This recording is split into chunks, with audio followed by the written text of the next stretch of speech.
എൻ്റെ ആനന്ദം നീ, ഞാൻ ചേക്കേറും ചില്ലയും നീ, എൻ്റെ ആകാശം നീ, എൻ്റെ ആനന്ദം നീ, ഞാൻ ചേക്കേറും ചില്ലയും.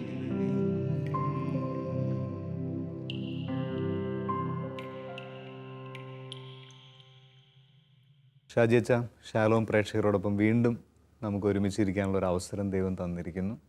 അച്ഛൻ്റെ ആശ്ലേഷം എന്ന് പറയുന്ന ആൽബം ഉണ്ടല്ലോ, അതിൽ എത്രയും പ്രിയമുള്ളൊരു കുഞ്ഞ് എന്ന് തുടങ്ങുന്ന പാട്ട്, അത് സത്യത്തിൽ ആ പാട്ടിനെക്കുറിച്ച് ചോദിച്ചപ്പം ഒരു സന്തോഷമുണ്ട്. ഞാൻ നമ്മളിത് ഒന്ന് രണ്ട് തവണ വർത്തമാനം പറഞ്ഞപ്പോൾ പറഞ്ഞ പോലെ ഇങ്ങനൊരു പാട്ട് എഴുതിയെന്ന് ഈ പാട്ട് ശ്രദ്ധിക്കപ്പെടാത്ത ഒരു പാട്ടാണ്. അപ്പോൾ അത് ശ്രദ്ധയിൽ കൊണ്ടുവന്നപ്പോൾ ഒരു സന്തോഷമുണ്ട്. ഒരു അമ്മ കുഞ്ഞിന് എഴുതുന്ന കത്ത് പോലാണ്. അല്ല, എനിക്ക് തോന്നുന്നു ക്രിസ്തീയ ഭക്തിഗാന രംഗത്ത് ഈ കുഞ്ഞെ എന്നുള്ളൊരു ഒരു വിളി, അതിനൊരു മാധുര്യവും സൗന്ദര്യവും ഉണ്ടല്ലോ. അത് തുടങ്ങിയത് ആ ഒരു ഗാനത്തോടുകൂടിയാണെന്ന് എൻ്റെ ഒരു തോന്നൽ. ശരിയാണോന്നറിയില്ല.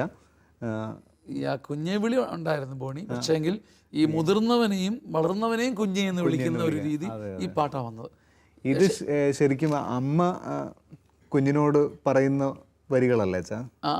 ഒരു ഒരു ഒരു ഒരു ഒരു യൂണിവേഴ്സൽ മദർ തൻ്റെ കുഞ്ഞിനോട്, ഒരു പ്രാപഞ്ചിക അമ്മ തൻ്റെ ഒരു ഒരു ഒരു ഒരു ഒരു മകനോട്, ഒരു അമ്മ ഒരു മകനോട് എന്നതിനേക്കാൾ ഒരു അമ്മയ്ക്ക് മകനോട് പറയാനുള്ളതെല്ലാം ഇതിനകത്ത് വെച്ചിരിക്കുകയാണ്. എൻ്റെ മനസ്സിൽ ഈ കുഞ്ഞ് വരാൻ കാര്യം എൻ്റെ പ്രിയപ്പെട്ട ബോണി, നമ്മുടെ കടൽ തീരത്ത് ഈശോ നിൽക്കുന്ന ഒരു രംഗമുണ്ടല്ലോ യോഹന്നാന്റെ സുവിശേഷത്തിൽ. അപ്പം ഈ പുലർച്ചയ്ക്ക് മൂത്ത് നിറച്ച കപ്പായൊക്കെ വന്നിട്ട് കുഞ്ഞുങ്ങളെ കുഞ്ഞ് എന്നാണ് വിളിക്കുന്നത്. മീനൊന്നും വല്ലതും കിട്ടിയോ? അപ്പം ശരിക്കും ദൈവത്തിൻ്റെ മുമ്പിൽ പ്രായമോ പഠിപ്പോ ബലവോ ശക്തിയോ, ദൈവത്തിൻ്റെ മുമ്പിൽ നീയും ഞാനും കുഞ്ഞാണെന്ന് ഓർമ്മിപ്പിക്കുന്ന ഒരു ബൈബിൾ അനുഭവം ഉണ്ടല്ലോ. അപ്പം ആ പശ്ചാത്തലത്തിൽ നിന്നാണ് ആ കുഞ്ഞ് എന്ന വിളി അങ്ങ് എടുത്തത്.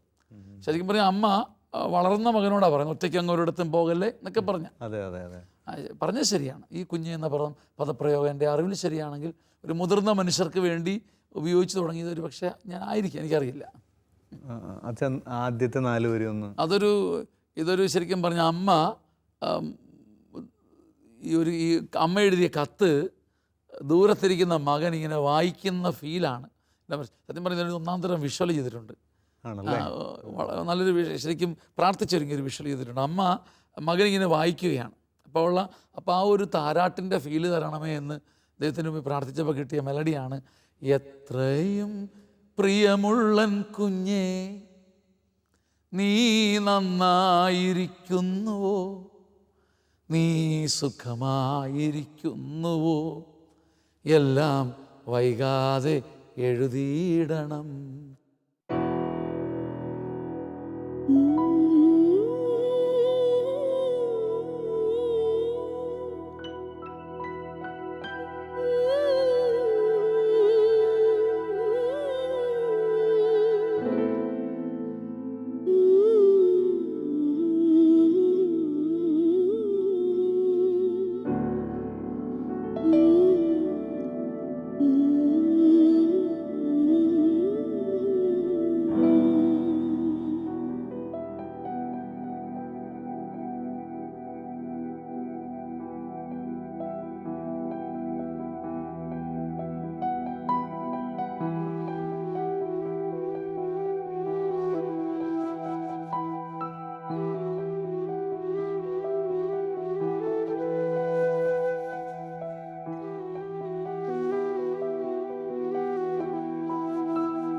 ഇവിടുത്തെ കാര്യങ്ങൾ ഓർത്തിടണ്ട, ഇവിടെല്ലാം കർത്താവ് നോക്കിക്കൊള്ളും.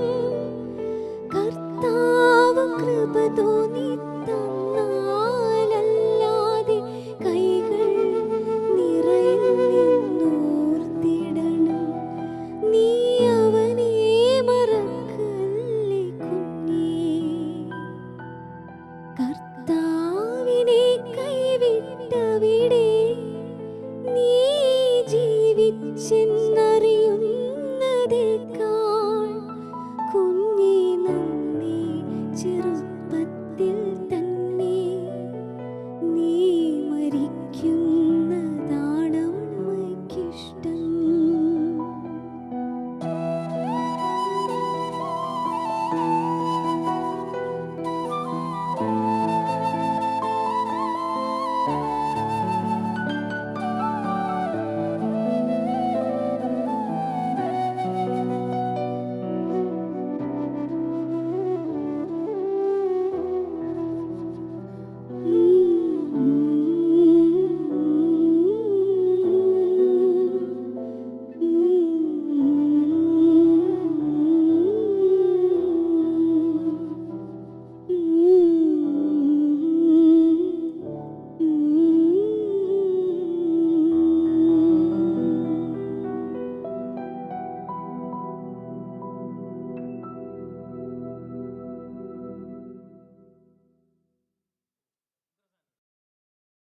ജസ്റ്റ് ഒരു ശരിക്കും പറയുക പെട്ടെന്ന് കേട്ട ഒരു ഭക്തിഗാനം അല്ലിത്.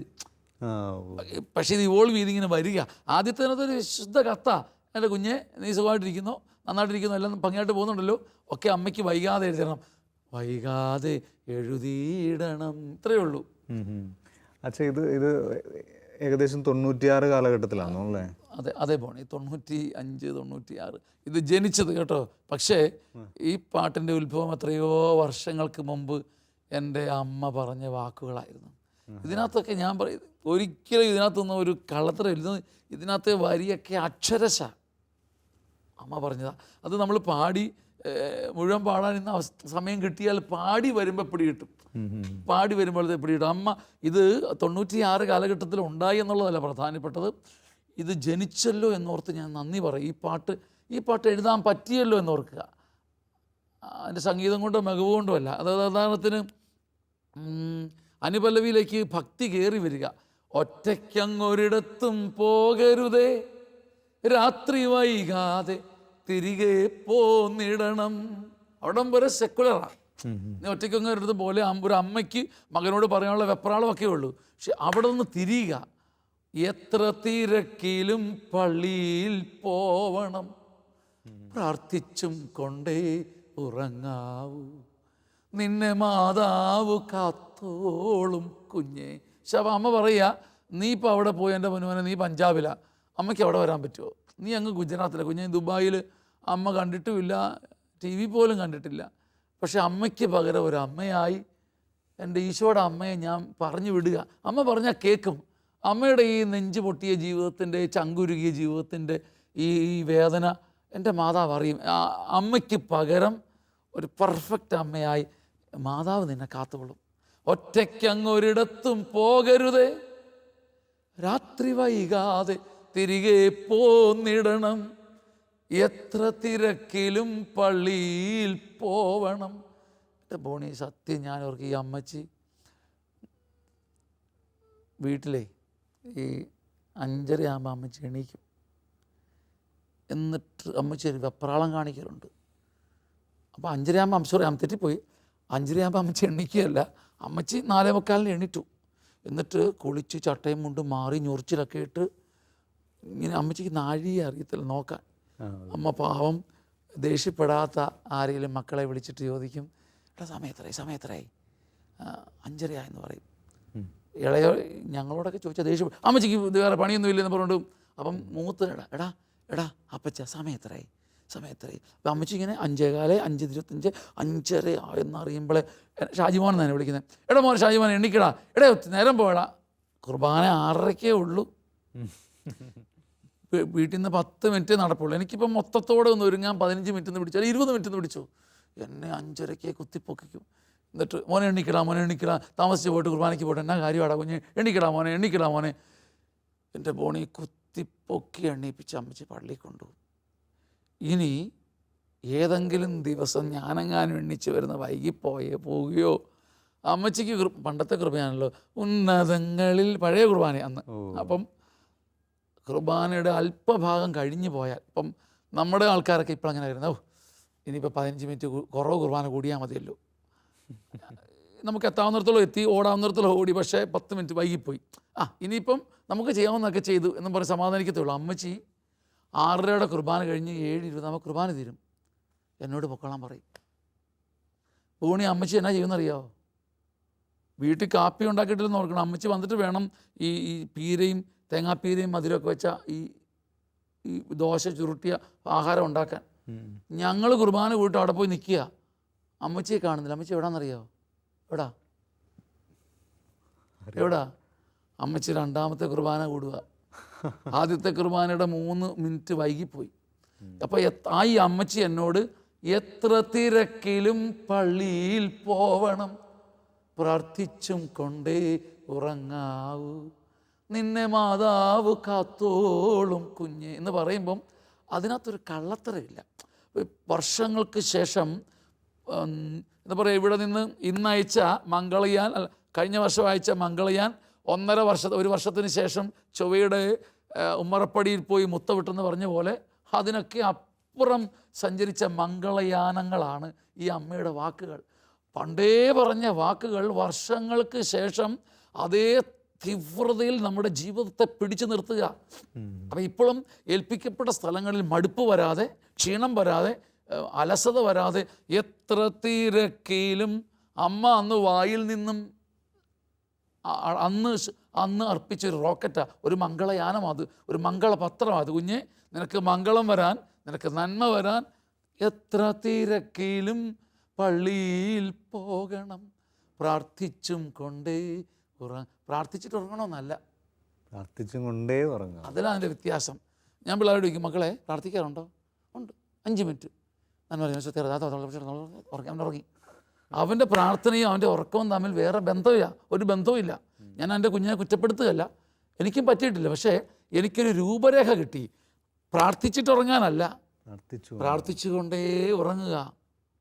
ദൂതന്മാരുടെ താരാട്ടിൽ അങ്ങനെ ദൈവമേ നിനക്ക് ആരാധന, മഹത്വം, എൻ്റെ കർത്താവെ എന്നെ ശക്തനാക്കുന്ന. ബോണി ഇപ്പോൾ പറഞ്ഞ് മുമ്പേ നമ്മളിടയ്ക്ക് ചായ കുടിക്കാനായിട്ട് ഇരുന്നപ്പോൾ പറഞ്ഞ ഒരു വാക്യം, എന്നെ ശക്തിപ്പെടുത്തുന്ന കർത്താവിലൂടെ എനിക്ക് എല്ലാം ചെയ്യാൻ സാധിക്കും, എൻ്റെ കർത്താവ് എന്നെ സഹായിക്കും. അവൻ ഉറങ്ങിപ്പോയി.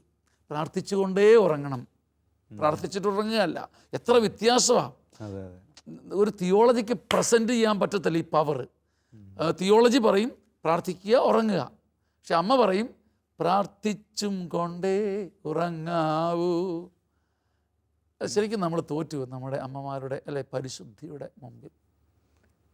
ഈ ഇന്നുള്ള അമ്മമാർക്കെല്ലാം ഇപ്പോൾ അച്ഛൻ പറയുന്നത് ഒരു വലിയൊരു സന്ദേശമായിട്ട് എനിക്ക് തോന്നുന്നത്. സത്യമായതുകൊണ്ടാണ്, സന്ദേശമാകുന്നത് സത്യമായതുകൊണ്ടാണ്. ഇല്ലെങ്കിൽ ഉപദേശമാകും. എത്രയോ ഉപദേശങ്ങൾ നമ്മൾ കേൾക്കുന്നു, എത്രയോ സന്ദേശമാകുന്നത് അതിന് പവർ സത്യമുള്ളതുകൊണ്ടാണ്. സത്യം റേഡിയേറ്റ് ചെയ്യുമല്ലോ. സത്യം ഒരു ഏറ്റവും വലിയൊരു നമ്മൾ പണ്ടത്തെ ഒരു സംഗതി ഉണ്ടായിരുന്നല്ലോ ബോണി, നമ്മൾ ഈ രൂപങ്ങളൊക്കെ ഉണ്ടാക്കി രാത്രി വയ്ക്കുമ്പോൾ ഇങ്ങനെ തെളിഞ്ഞു കാണത്തില്ലേ? മെർക്കുറി അല്ലല്ലോ, റേഡിയം കൊണ്ടുള്ള ഒരു സംഗതി തനിയെ രാത്രിയിൽ ഇങ്ങനെ വികിരണം വരുമല്ലോ. നമ്മളിങ്ങനെ പൊതിഞ്ഞു വെച്ചിട്ട് നോക്കത്തില്ല അത് മാതാവിനെയൊക്കെ. അപ്പം അമ്മയുടെ സത്യമുള്ളതുകൊണ്ടാണ് അത്. എൻ്റെ അമ്മയുടെ സത്യം മാത്രമല്ല, നല്ലവരായ ഒത്തിരി അമ്മമാരുടെ സത്യമാണ് ഈ ഭൂമിയുടെ ബലം. അതെ. അച്ഛൻ പറഞ്ഞല്ലോ ഈ പാട്ട് 96-ലാണ് ജന്മം കൊണ്ടത്. പക്ഷേ ഇത് വർഷങ്ങൾക്ക് മുൻപേ എനിക്ക് തോന്നുകയാണ് ലോകത്തിൽ അമ്മയും കുഞ്ഞുങ്ങളും ഉള്ളിടത്തോളം ഈ പാട്ടിന് ഉണ്ടാകണം. ഉണ്ട്. അതിനുള്ള അത് സന്ദേശം ഇങ്ങനെ അവസാനം വരെ നിൽക്കും. ബോണി അത് സന്ദേശം നിൽക്കുമെന്ന് വെച്ചാൽ അമ്മച്ചിയെ ചിലപ്പോൾ ഈ ദേഷ്യപ്പെട്ടിട്ട് പറയേ, നീ ഇവിടുത്തെ കാര്യം നോക്കി നീ കിടന്ന് ബഹളം പിടിക്കണ്ട. പിന്നെ നീ കിടന്ന് ചർമ്മിച്ചിട്ടില്ലേ, ഞങ്ങളുടെ നാട്ടിലൊരു ഭാഷ ചർമ്മിച്ച ഹാർഡ് വർക്ക് ചെയ്യുക. നീ പറഞ്ഞ് ചർമ്മിച്ചിട്ടില്ല ഇവിടെ കാര്യങ്ങൾ നടക്കുന്നത്, എടാ കുഞ്ഞ് ഇവിടുത്തെ കാര്യങ്ങൾ കർത്താവ് നോക്കിക്കോളും. ചിലപ്പോൾ അങ്ങനെ പറയും, ചിലപ്പോൾ സമാധാനം, എൻ്റെ പൊന്നുമോനെ നീ ഇതൊന്നും ഓർത്ത് വിഷമിക്കണ്ട, എൻ്റെ കുഞ്ഞ് നീ ഇങ്ങനെ കഷ്ടപ്പെട്ടിട്ട് കാര്യമില്ല, ഈ കർത്താവ് തരാതെ കൈകൾ നിറയുമോ? ബോണി, ഞാൻ ആ വരി എടുത്ത് വെച്ചിട്ടുണ്ടെന്നേ ഉള്ളൂ. ഇവിടുത്തെ കാര്യങ്ങൾ ഓർത്തിടണ്ട, ഇവിടുത്തെ കാര്യങ്ങൾ ഓർത്തിടണ്ട, ഇവിടെല്ലാം കർത്താവ് നോക്കിക്കൊള്ളും. കർത്താവ് കൃപ തോന്നി തന്നാലല്ലാതെ കൈകൾ നിറയില്ലെന്നോർത്തിടണം. നീ ഒരു കാര്യം ചെയ്താൽ മതി, നീ അവനെ മറക്കല്ലേ കുഞ്ഞ്. ദൈവത്തെ നീ മറക്കരുത്. വലിയൊരു മെസ്സേജ്. ചിലങ്ങനെ പറയാറുണ്ടല്ലോ അച്ഛാ, ഞാൻ കഷ്ടപ്പെട്ട് വീട് വെച്ചു, ഞാൻ പഠിച്ച് റാങ്ക് കിട്ടി, ഞാൻ കഷ്ടപ്പെട്ട് ജോലി വാങ്ങിച്ചു, സമ്പാദിച്ചു. ഒത്തിരി കേൾക്കുന്ന കുടുംബകലഹങ്ങളിലൊക്കെ മറ്റും മൂത്തവർ ഇളവരോട് പറയാറുണ്ട്, ഞാനൊക്കെ മീൻകൊട്ട വന്നിട്ട് നീയൊക്കെ ഇങ്ങനെ നടക്കുന്നത്. ഒക്കെ സത്യമാണത്. പക്ഷേ കർത്താവ് കൃപ തോന്നി തന്നു എന്ന് പറയുന്നതിലാണ് കുറച്ചുകൂടി. അതെ, അന്ന് മീൻകൊട്ട ചുമക്കാൻ കർത്താവ് എൻ്റെ കഴുത്തിന് ബലം നൽകിയതുകൊണ്ടാണ്. ഒരു ഗോഡ് സെൻറ്റ് ശരിക്കും പറഞ്ഞു കഴിഞ്ഞാൽ നമ്മുടെ നാട്ടിൽ ഇപ്പോൾ ഇല്ലാത്തതേ ഭക്തിക്കൊരു കുറവില്ല. പക്ഷെ ദൈവമാണ് എൻ്റെ ബലം, യാക്കോബിൻ്റെ ദൈവം എൻ്റെ സഹായം. ഇന്ന് നമ്മൾ കുർബാനയ്ക്കിടെ പ്രാർത്ഥിക്കുന്നത്, സിറമലബാർ കുർബാനയെ പ്രാർത്ഥിക്കുന്നുണ്ട്, കർത്താവിൻ്റെ ബലം എൻ്റെ സഹായം. അങ്ങനെ പറയുന്നവർ ചുരുക്കമായി വരുന്നു. അച്ഛാ ഒന്നുകൂടി ആ വരികളൊന്ന്, ഇവിടുത്തെ കാര്യങ്ങൾ, ഇവിടുത്തെ കാര്യങ്ങൾ നീ ഓർത്തിടണ്ട, ഇവിടെല്ലാം കർത്താവ് നോക്കിക്കൊള്ളും. നീ എന്തിനാണ് നഷ്ടപ്പെടുന്നത്? കർത്താവ് കൃപ തോന്നി തന്നാലല്ലാതെ നമ്മുടെ കൈകൾ നിറയില്ലെന്നോർത്തിടണം. നീ അവനെ മറക്കല്ലേ കുഞ്ഞെ. ബോണി, ഈ പാട്ടിൻ്റെ ഒരു സിഗ്നേച്ചർ പോലെ, ഒരു കയ്യൊപ്പ് പോലെ ഈ പാട്ട് സത്യത്തിൽ ഞാൻ എഴുതി തീർത്തതാണ്. അപ്പോൾ എഴുതി തീർത്ത് കഴിഞ്ഞിട്ട് പാട്ട് എനിക്ക് തോന്നി എൻ്റെ അമ്മച്ചിയുടെ ഒരു കൃപ നിറഞ്ഞ വാക്കിൻ്റെ ഈ സാന്നിധ്യത്തിൻ്റെ സ്മരണ. പക്ഷേ എന്തോ ഒരു കുറവ് ഫീൽ ചെയ്യാണ്.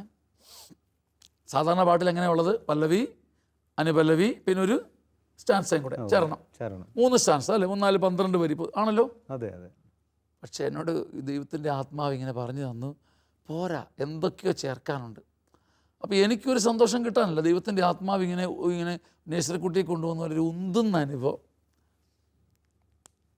അപ്പം ഞാൻ ആ ദിവസങ്ങളിൽ ഇരിക്കുമ്പം എൻ്റെ കണ്ണിങ്ങനെ ഒഴുകിക്കൊണ്ട് 4 വരി പറഞ്ഞു. കർത്താവിനെ കൈവിട്ടവിടെ നീ ജീവിച്ചെന്നറിയുന്നതേക്കാൾ കുഞ്ഞെ നന്നേ ചെറുപ്പത്തിൽ തന്നെ നീ മരിക്കുന്നതാണ് അമ്മയ്ക്കിഷ്ടം. ശരിക്കും ദലീമയാണ് ഇത് പാടിയത്. എനിക്ക് വളരെ ഇഷ്ടമുള്ള, നല്ല സ്വഭാവമുള്ള, എനിക്ക് വളരെ ഇഷ്ടമാണ് ദലീമ. സ്വന്തം സഹോദരി പോലെ എനിക്ക് ആദരവ് തന്നിട്ടുണ്ട് ഈ പ്രിയപ്പെട്ട ഗായികയോട്. ദലീമ ഇത് പാടിയിട്ടിങ്ങനെ, കുഞ്ഞേ നന്നേ ചെറുപ്പത്തിൽ തന്നെ നീ മരിക്കുന്നതാണ് അമ്മയ്ക്കിഷ്ടം, ഇങ്ങനെ തേങ്ങിയിട്ടുണ്ട് ഇങ്ങനെ പാട്ടിലെ. പക്ഷെ അതൊരു സാധാരണത്വം, ഉള്ളിൽ നിന്നൊരമ്മ എന്നെ അത്ഭുതപ്പെടുത്തിയ കാര്യം. എൻ്റെ അമ്മ പറയുക, കുഞ്ഞെ, ഏതൊരമ്മയും മക്കൾ നിത്യം ജീവിക്കണം, നല്ല മിടുക്കന്മാരാകണം എന്നല്ല കരുതുന്നത്. ആ ഇച്ചിരിയൊക്കെ കള്ളത്തരമൊക്കെ ഉണ്ടെങ്കിലും ഒടുവിൽ നീ നല്ല ഒക്കെ രക്ഷപ്പെട്ടൊക്കെ പോകണം. അമ്മച്ചി എന്നോട് പറഞ്ഞ ഈ വാക്കാണ് പല കുമ്പസാരങ്ങളിലും എൻ്റെ കണ്ണ് നിറയിച്ചിട്ടുള്ളത്. മനസ്താപ പ്രേരണമല്ല, എൻ്റെ കണ്ണ് നിറയിച്ചിട്ടുള്ളത്. അമ്മച്ചി ഇങ്ങനെ പറഞ്ഞിട്ടുണ്ട്, മോനെ, കർത്താവിനെ കൈവിട്ട അവിടെ, എൻ്റെ പൊന്നുമോൻ കർത്താവിനെ കൈവിട്ട അവിടെ ജീവിച്ചു എന്ന് കേൾക്കുന്നതിനേക്കാൾ അമ്മയ്ക്കിഷ്ടം നീ നല്ല പ്രായത്തിൽ മരിച്ച് എൻ്റെ മുമ്പിൽ തന്നെ ശവമടക്കുന്ന. ശരിക്കും ഈ ധൂർത്തപുത്രൻ അത്രയും ധൂർത്തനാകാനുള്ള കാരണം ചിലപ്പോൾ ചിന്തിക്കാറുണ്ട്, ഒരു അമ്മ ഇല്ലാതെ പോയതാണ്.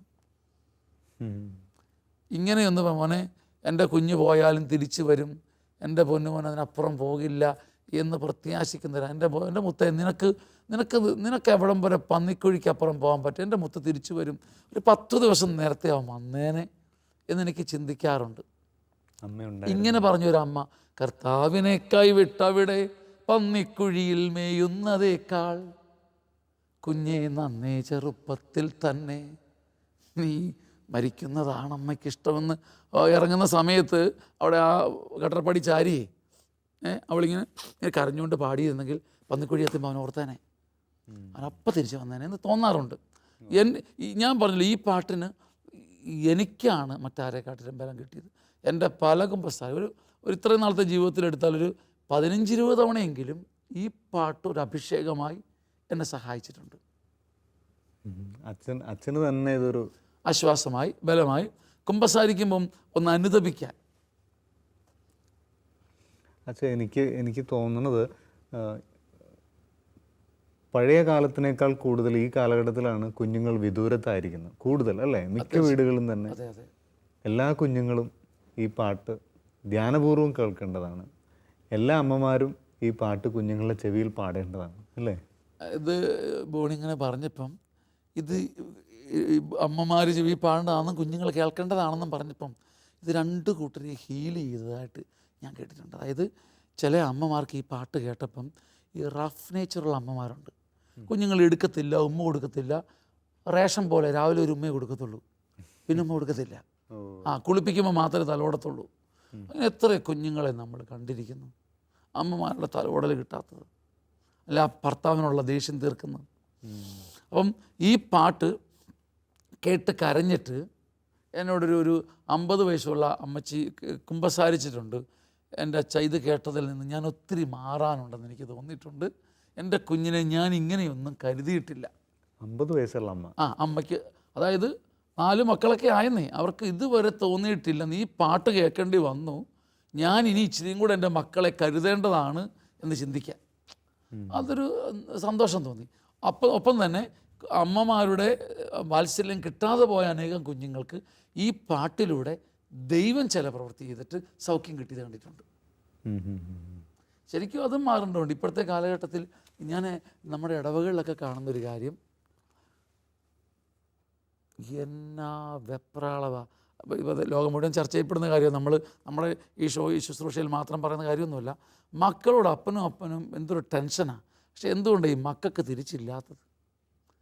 മക്കൾക്ക് തിരിച്ച് ഈ കമ്മിറ്റ്മെൻറ്റ്. ഇപ്പം ഞാൻ മനഃപൂർവ്വമാണ്, നമ്മൾ കഴിഞ്ഞ തവണ വർത്തമാനം പറഞ്ഞപ്പോൾ ചോദിച്ചു, അച്ചാച്ചനും അമ്മച്ചിയും കൂടെ ഉണ്ടായിരുന്നു എന്ന് ചോദിച്ചില്ലേ? അതൊരു സുഹൃതമാണ്. ശരിക്കും പറഞ്ഞ ഇത് അമ്മയുടെ ശാപം ഭവനത്തിൻ്റെ അടിത്തറ ഇളക്കുമെന്ന് സുഭാഷിത വചനങ്ങൾ ആര് മനസ്സിലാക്കിയിരിക്കുന്നു? മക്കൾക്ക് കൊടുക്കാൻ വേണ്ടി അപ്പനും അമ്മയും തത്രപ്പെടുകയാണ്. ഞാൻ എൻ്റെ ഇടവകയിലും കാണുന്ന കാര്യമാണ് ഇതൊക്കെ. പക്ഷെ ഞാൻ കുഞ്ഞുങ്ങളോട് എത്ര പേരോട് ചോദിക്കും, നിങ്ങൾക്ക് അപ്പനോടും അമ്മയോടും എത്ര പേർക്ക് ബന്ധം? പോരാ. ഇവിടെ ഈ 2 ബന്ധങ്ങളെയും ക്രമീകരിക്കാൻ ഈ പാട്ട് ഉപകരിച്ചു എന്നുള്ളതാണ് ഏറ്റവും പ്രധാനപ്പെട്ട കാര്യം. 1.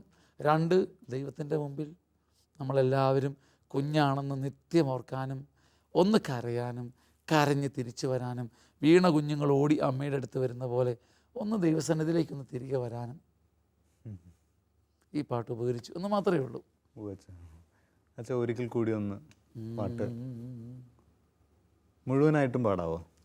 എത്രയും എത്രയും പ്രിയമുള്ളൻ കുഞ്ഞേ, നീ നന്നായിരിക്കുന്നുവോ? മുത്തേ സുഖമായിരിക്കുന്നു, എല്ലാം വൈകാതെ എഴുതിയിടണം.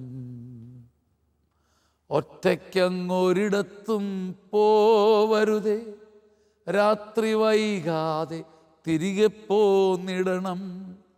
എത്ര തിരക്കിലും പള്ളിയിൽ പോവണം, പ്രാർത്ഥിച്ചും കൊണ്ടേ ഉറങ്ങാവൂ, പ്രാർത്ഥിച്ചും കൊണ്ടേ ഉറങ്ങാവൂ. ഇവിടുത്തെ